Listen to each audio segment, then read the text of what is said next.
Halo guys, halo. Kembali lagi di channel saya di podcast Ngalor Ngidul ala kelompok 2.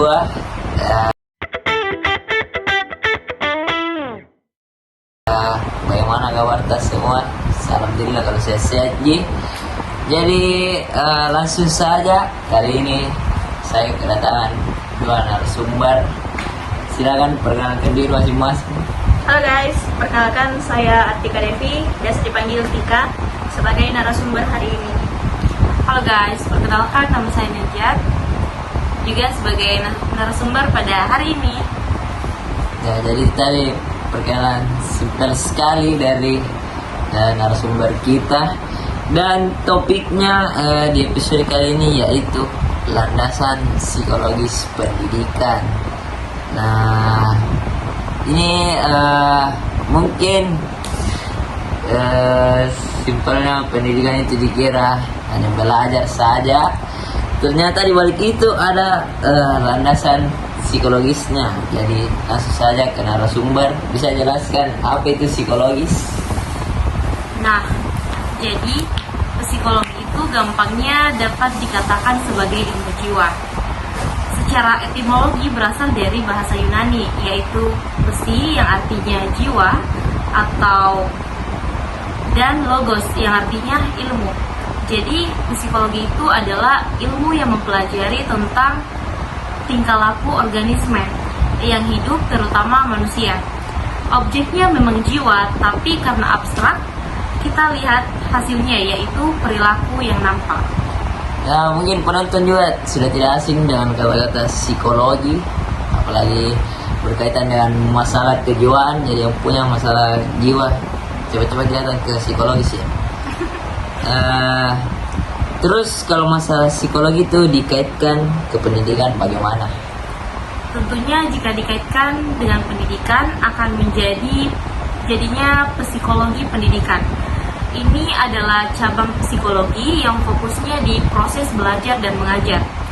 Tujuannya itu simple, untuk membantu guru agar bisa mengajar lebih efektif, lebih pas, dan lebih sesuai dengan kondisi kejiwaan siswanya. Ini adalah bantalan yang sangat kuat agar pendidikan di negara kita tidak salah kaprah. Tentunya seperti itu. Oh, dari penjelasan Najat tadi, masalah pendidikan itu tidak bisa dipisah dari psikologi ya? Iya, betul. Masalah pendidikan dan psikologi itu tidak bisa dipisah karena manusia adalah bagaikan subjek dan objeknya adalah pendidikan. Dan psikologi mempelajari gejolak kejiwaan manusia. Keduanya menjadi satu kesatuan yang tentunya tidak dapat dipisahkan. Oke, kita lanjut dari narasumber satunya lagi, Tika. Sejarah singkat perkembangan psikologi, boleh diceritain dikit dong. Mana ilmu ini bisa berdiri sendiri, gak cuma numpang sama filsafat. Oke, jadi awalnya itu psikologi bisa dikatakan sebagai anaknya filsafat, tapi dia mengalami titik balik itu pada tahun 1879. Nah, karena di tahun itu tuh Wilhelm Wundt mendirikan laboratorium psikologi pertama yang ada di Leipzig, Jerman.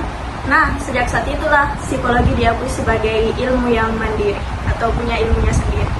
Kalau tadi tuh Wilhelm Wundt, nah, siapa lagi tokoh penting yang bikin ilmu ini makin nyambung ke pendidikan? Untuk tokoh itu ada banyak sebenarnya, tapi ada seperti Alfred Binet, contohnya yang dia sibuk dengan tes inteligensi atau IQ. Bahkan revolusi kognitif di akhir abad ke-20 itu bikin kita sadar bahwa belajar itu tidak cuma soal tingkah laku, tapi juga soal proses berpikir yang ada dalam kepala kita. Nah, ke segmen berikutnya, karakteristik psikologis peserta didik. Dan ini saya akui sangat beragam, karena di kelas itu ada tipe-tipe siswa yang aneh, yang lucu-lucu, atau bahkan yang malas belajar. Dan ya, pertanyaannya saya, kenapa penting banget guru paham kalau anak SD beda sama anak SMP? Saya jawab sama Ejat. Karena kita dapat mengetahui ya kalau karena setiap siswa itu unik, guru tentunya wajib paham perkembangan siswa agar strategi pembelajaran yang diberikan itu relevan pada siswanya. Kalau tidak, materi yang dikasih itu bisa tidak nyambung jika disampaikan kepada siswa. Saya rasa ini memang struggle dalam kelas ya, karena tidak bisa disamaratakan cara belajarnya orang. Ya, betul. Dan boleh kasih contoh bertahap? Bisa jawab sama 3 belum? Oke, jadi kalau secara bertahap itu misalkan anak SD yang mungkin umurnya 6 sampai 12 tahun itu lagi senang-senangnya main, bergerak, dan mungkin kerja kelompok. Jadi pembelajarannya juga harus mengandung unsur-unsur permainan. Sedangkan kalau anak SMP itu lagi masa-masa puber, guys. Jadi mereka itu emosinya lebih labil dan ambivalen. Jadi guru itu harus menjadi lebih ke seperti teman yang harus sabar dan memberi mereka ruang untuk berpendapat, mengekspresikan apa yang mereka inginkan begitu. Anak SD fokus main, mungkin penonton ada yang relate karena saya juga waktu SD main warteg, main kelereng, main layang-layang. Dan kalau disuruh belajar saya kepala ya. Apalagi nah kalau waktu SMP banyak sekali temanku dulu aku dapat bawa kirim surat asli deh, bagus teman-teman, bagus sebut di Facebook pas SMP, fotonya pakai kamera Canon begini lah. Nah, lalu soal perbedaan individu seperti minat, bakat, kecerdasan, dan pendidikan inklusif. Boleh dijelaskan, Lain? Dalam psikologi mengajarkan student diversity. Dalam pendidikan inklusi, kurikulum ini harus dimodifikasi dan disesuaikan dengan kebutuhan anak yang berkebutuhan khusus, bukan anak yang dipaksa mengikuti kurikulum. Pemahaman ini penting agar materi dan tujuan tercapai sesuai kemampuan psikologis siswa. Berarti butuh kurikulum yang fleksibel ya cara belajarnya, supaya semua anak tidak berpatok dengan satu cara belajar, karena faktanya juga beda-beda caranya orang. Contohnya itu menghafal, ada menghafal dan cara mendengar, membaca, atau merepetisi, mengulang-ulangi. Dan oke, kita lanjut ke teori-teori belajar. Setahu saya ada 4 teori belajar, yaitu behavioristik, kognitif, humanistik, dan konstruktivistik. Nah, boleh dijelasin itu teori-teorinya dengan bahasa yang gampang kita tangkap. Oke, jadi kita anggap ini adalah 4 cara pandang kenapa kita bisa belajar. Jadi yang pertama itu behavioristik atau Skinner. Nah, di teori ini kita itu fokusnya di perubahan perilaku yang kelihatan. Belajar terjadi karena stimulus respon. Juga diperkuat pakai reward ataupun punishment. Reward dan punishment berarti 2 tipenya. Nah, ada bapaknya atau mamanya yang bilang kalau ranking 1 gue belikan kau sepeda. Tapi ada juga tipe orang tua yang bilang kalau jelek nilai nu kuambakkan kau sapu. Oh iya, nah, betul. Terus teori yang kedua itu ada kognitif atau Piaget. Nah, di teori ini sendiri kita fokus di proses berpikir, yang dimana belajar adalah proses mengolah informasi dari yang tadinya kita tidak tahu, kita jadi tahu, dan itu terjadi lewat tahap-tahap perkembangan yang tidak bisa kita lewati ataupun tidak bisa kita lompati, kayak kita tidak bisa fast track begitu. Nah, mungkin ini ada kaitannya dengan episode pertama kalian bisa nonton, yaitu cara meningkatkan ilmu kita, memperdalam, yaitu perbanyak literasi supaya kalian tahu hal-hal yang kalian tidak tahu sebelumnya, akhirnya jadi tahu. Nah, lanjut. Oke, terus yang ketiga itu ada humanistic atau biasa juga dibilang Maslow atau Rogers. Nah, ini tuh filosofi yang intinya tuh kita kayak memanusiakan manusia lah. kita belajar harus bikin kita jadi diri kita seutuhnya atau aktualisasi diri. Nah, di sini guru itu hanya sebagai fasilitator. Semuanya itu dari diri kita sendiri. Berarti kayaknya ini supaya kalau di area lingkungan pendidikan kita nggak kehilangan diri sendiri, jadi bisa sekalian belajar sama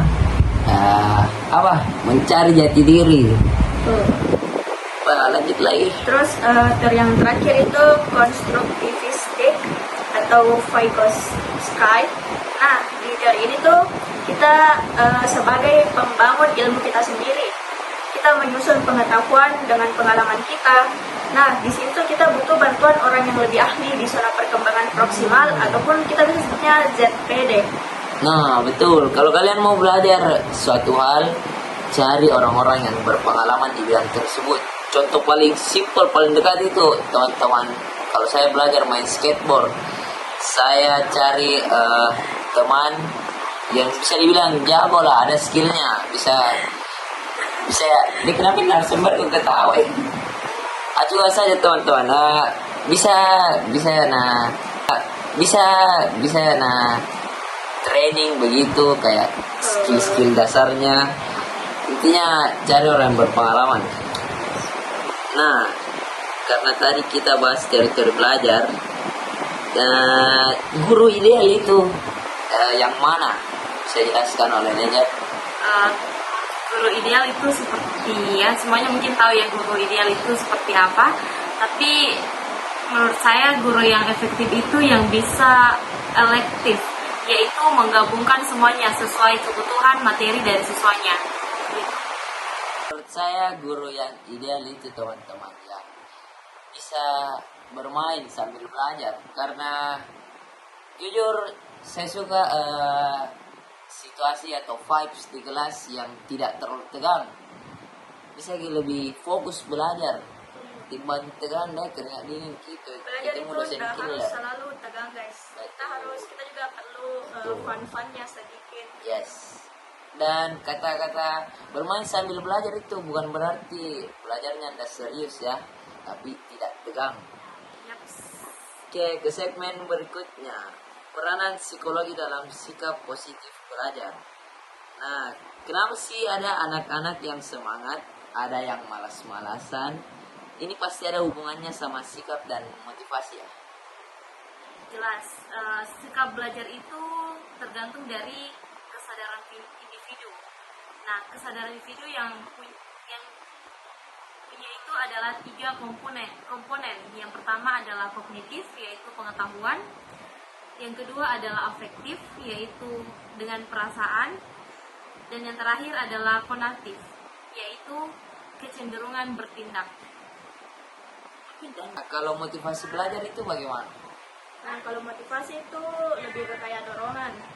Ada intrinsik atau itu dari dalam diri karena kita penasaran. Terus ada ekstrinsik itu dari luar, itu seperti kayak punishment tadi ataupun reward. Nah, guru pun harus mengutamakan motivasi intrinsik untuk hasil belajar jangka panjang yang lebih permanen, supaya siswanya juga tidak cepat lupa sama materi yang gurunya sampaikan begitu. Ngomong soal motivasi belajar, jujur-jujuran ini pas SMA motivasinya itu ada motivasinya teman kelasku pergi sekolah karena mau ketemu pacarnya atau kalau udah pergi sekolah dia miskin orang guys, dia dikasih uang belanja makanya pergi ke sekolah. Oke, lanjut lagi ke segmen berikutnya, psikologi pendidikan dan kearifan lokal. Sekarang kita kaitkan dengan budaya. Bagaimana kearifan lokal bisa jadi bahan baku yang pas untuk landasan psikologis pendidikan? Nah, pendidikan kita kan gak cuma membentuk kognitif, tapi juga karakter dan perilaku. Psikologi pendidikan membantu kita mengintegrasikan nilai-nilai luhur budaya. Contoh praktiknya? Nah, contohnya itu kayak mengadakan kegiatan kesiswaan yang mengenalkan budaya seperti mendirikan sanggar ataupun menghidupkan kembali permainan tradisional seperti gasing atau kelereng, semacam budaya-budaya yang selalu kita mainkan dulu. Nah, itu bisa mengajarkan kita nilai kekompakan dan kejujuran dalam aspek psikologi sosial ya. Nah, di negara lain juga seperti Thailand, mereka fokus juga menjaga nilai kedisiplinan. Nah, itu juga termasuk praktik psikologi pendidikan yang berbasis budaya, guys. Nah, karena tadi ada disebutkan sanggar, jujur sanggar itu salah satu media yang paling penting harus ada di sekolah-sekolah atau lingkup pendidikan, karena saya bisa ambil contoh dari teman saya yang anak sanggar, kreatifnya itu luar biasa teman-teman. Masuk mini band, jago melukis, yang banyak karya-karya seni yang dia bikin. Salut, itu dia. Nah, langsung saja ke segmen terakhir, psikologi sebagai landasan pendidikan. Nah, sebagai penutup, kita tegaskan lagi, kenapa ilmu ini wajib jadi landasan pendidikan? Kenapa sih si psikologi ini wajib jadi landasan pendidikan? Karena psikologi memberikan kita bekal bagi pendidik untuk memandang pendidikan dari aspek kejiwaan. Nah, keberhasilan pendidik juga itu sangat ditentukan oleh pemahaman mendalam mereka terhadap psikologi peserta didiknya. Jadi mereka bisa memahami siswa-siswanya. Jadi, landasan psikologis membekali pendidik dengan pemahaman tentang perkembangan, belajar, dan motivasi siswa. Dengan paham ini, guru bisa menyesuaikan metode mengajar sesuai kebutuhan peserta didik dan menciptakan perubahan yang bersifat permanen. Nah, karena materinya sudah habis ini teman-teman, karena cerita-cerita soal motivasi ke sekolah saja. Ya. Kalau dari meja dulu pasti tidak bisa dicari, ada malas tak ke sekolah toh. Ya. Motivasi ke sekolahnya itu apa? Dulu saya tuh motivasi sekolah pas SMA itu ya pada umumnya, motivasi siswa pada umumnya intinya mau belajar, menimba ilmu. Wow. Kalau mau bilang kayak mau ketemu pacar deh, tidak gitu. Tidak ada pacar tak kodong. Nah, kalau dari tiga motivasinya ke sekolah apa? Kalau di saat lagi malas-malas sekali ke sekolah. Kalau konteksnya itu lagi malas-malas banget ke sekolah, mungkin motivasinya ke sekolah lebih ke mau ketemu teman, mau ngobrol-ngobrol sama teman. Terus kalau dibilang ke sekolah cuma buat ketemu pacar, ini kayaknya terlalu ini ya, terlalu Dangkal dari pemikiran ini, guys. Anda. Saya sendiri palingan absensi. Karena penting Betul. untuk nilai itu teman-teman, juga absensi. penting sekali. Walaupun bukan dibilang karena absensi juga kejar teman-teman jadi nggak fokus ke belajar tuh jadi, tapi absensi memang nomor satu. Dan palingan ya sama seperti tiga, ketemu teman-teman karena dia kosong sekali di rumah kalau pergi sekolah. Dan uang jajan. Nah, uang paling jajan juga. penting itu. Tapi dia dari tiap hari biasa wanjanya. Kalau kalian juga ikut organisasi, pasti salah satu motivasinya untuk Pergi ke sekolah. pergi ke sekolah kan. Organisasi ini juga betul. membuat kita punya motivasi untuk ke sekolah, ketemu teman-teman organisasi, rapat, sharing-sharing sama teman organisasi. Ayo teman-teman ada contohnya itu teman pernah pas kibra biar hari libur ke sekolah gitu, terlalu rajin itu kayak hari. Kebangetan rajinnya itu kalau hari ini ke sekolah. Nah, pesan-pesan narasumber untuk teman-teman yang mungkin tidak ada motivasinya atau lain-lain motivasinya ke sekolah, nah bisa disampaikan ke mereka-mereka. Nah, kalau menurut saya janganlah malas-malasan ke sekolah, guys. Terus kalau yang punya motivasi ke sekolah cuma buat untuk ketemu pacar lah, ketemu teman lah, sebaiknya diganti itu motivasinya, guys. Karena kita kembali lagi ke tujuan kita ke sekolah itu belajar, dapat ilmu. Sebenarnya tidak apa-apa punya pacar, karena kita juga tidak bisa pungkiri bahwa pacar bisa di support system di sekolah, buat kita jadi semangat. Tapi kalau tujuan utamanya itu ke sekolah cuma buat ketemu pacar, kayaknya sudah menyimpang dari tujuan sekolah. Jadi harus diubah itu, guys. jangan hanya ke sekolah cuma buat ketemu pacar ya. Nah, kalau Nayat sendiri ceritanya Tentunya menurut saya masa depanku, ya kita semua tahu bahwa masa depan kita ditentukan dengan apa yang kita lakukan pada hari ini.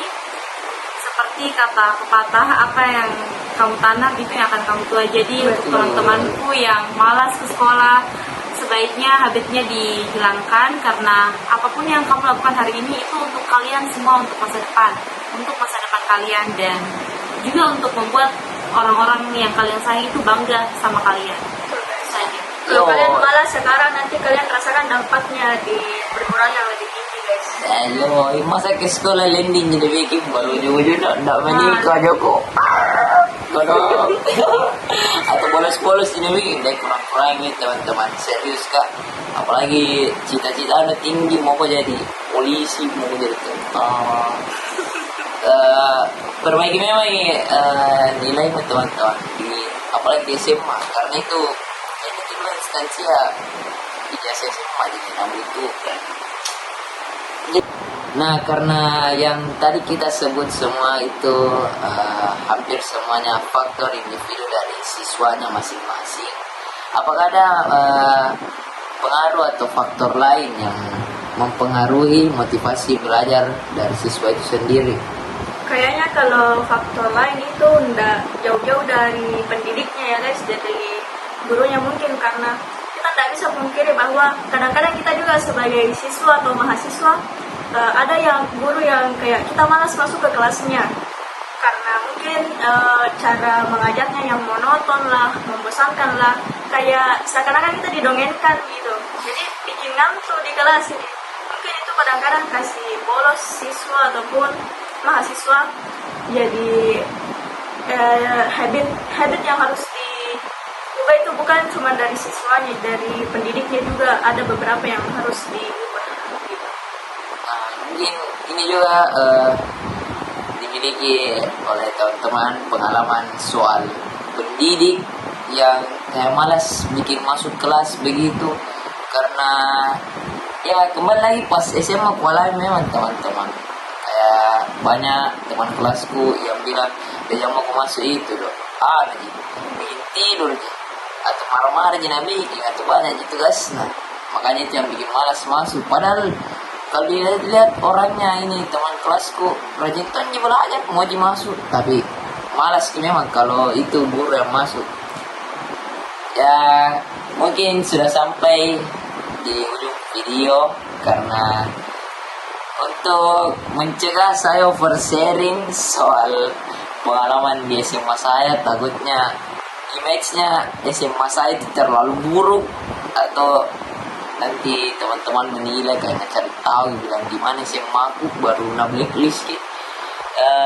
Jadi pesan saja untuk teman-teman, karena temanya kali ini psikologi, mohon perhatikan kesehatan jiwanya, jangan terlalu stres atau nanti jadi gila, karena dan tadi ketika mahasiswa yang musim meninggal, apalagi ini mendekati UAS, mau bayar UKT juga, ya Allah banyak.